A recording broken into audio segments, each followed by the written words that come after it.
করছে। কিছুক্ষণ পর সেই ভয়ানক আওয়াজটি হঠাৎ থেমে গেল। আমি সাহস করে চোখ খুলে দেখি সেই অবয়বটি এখন আর গাছের ওপর নয়, ঠিক আমার সামনে দাঁড়িয়ে আছে। আমার বুক হিম হয়ে গেল।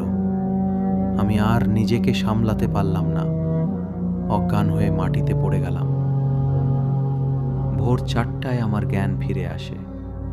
চারপাশ নীরব, তবে মনে হচ্ছিল মৃত্যুর দরজা থেকে ফিরে এসেছি। আমি দ্রুত বাসার পথে রওনা দিলাম। এমন সময় ভেসে এলো ফজরের আজানের করুণ সুর। আমার হৃদয়ে কিছুটা শান্তি পেল। বাসায় পৌঁছানো পর্যন্ত আর কোনো সমস্যা হয়নি। বিকেলে আমি এক সাধু স্বভাবের হুজুরের কাছে গেলাম এবং ভয়ার্ত কণ্ঠে আমার অভিজ্ঞতা